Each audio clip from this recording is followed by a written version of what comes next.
മലയാള cinema മേഖലയിൽ തൊഴിൽ സമയം നിർണയിച്ച് നിർണായക കരാർ.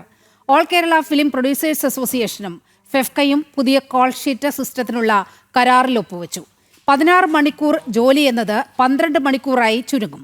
നടീനടന്മാർ ലൊക്കേഷനിൽ വരാൻ വൈകുമ്പോൾ തൊഴിലാളികൾ യൂണിറ്റിൽ അധിക ജോലി ചെയ്യേണ്ട സ്ഥിതിയിലടക്കം മാറ്റം വരും. നേരത്തെ നിങ്ങൾക്കറിയാവുന്ന 6 തൊട്ട് 9:30 വരെ എന്നൊരു സംഭവമായിരുന്നു. ഇപ്പൊ നിങ്ങൾക്ക് വേണമെങ്കിൽ രാവിലെ 6 തൊട്ട് വൈകുന്നേരം 6 വരെ ചൂസ് ചെയ്യാം. പക്ഷേ ഉച്ചഭക്ഷണത്തിന് 1 മണിക്കൂർ കമ്പൽസറി ബ്രേക്ക് ഉണ്ടാവും. ഇത് ഏത് കോൾ ഷീറ്റിലും അതുണ്ടാവും. 7 to 7 നിങ്ങൾക്ക് ചൂസ് ചെയ്യാം, 8 to 8 ചൂസ് ചെയ്യാം, 9 to 9 ചൂസ് ചെയ്യാം. 9 to 9 കഴിഞ്ഞാൽ പിന്നെ നിങ്ങൾക്ക് തിരഞ്ഞെടുക്കാവുന്ന കോൾ ഷീറ്റ് ഉച്ചയ്ക്ക് 2 മണി തൊട്ട് വെളുപ്പിന് 2 മണി വരെയാണ്. 2 PM to 2 AM. അത് കഴിഞ്ഞാൽ നിങ്ങൾക്ക് തിരഞ്ഞെടുക്കാവുന്നത് 6 PM to 6 AM. അവിടെ ഒരു അധിക വേതനം ഉണ്ട്. രാത്രിയിൽ പണിയെടുക്കുന്നതിന് അധിക വേതനമുണ്ട്. അത് കൂടാതെ ഉച്ചയ്ക്ക് 1 മണിക്കൂറും ഡിന്നർ 1 മണിക്കൂറും കമ്പൽസറി ആയിട്ടുള്ള ബ്രേക്ക് ഉണ്ട്. അത് ഇൻക്ലൂഡഡ് ആണ് ഈ സമയത്ത്.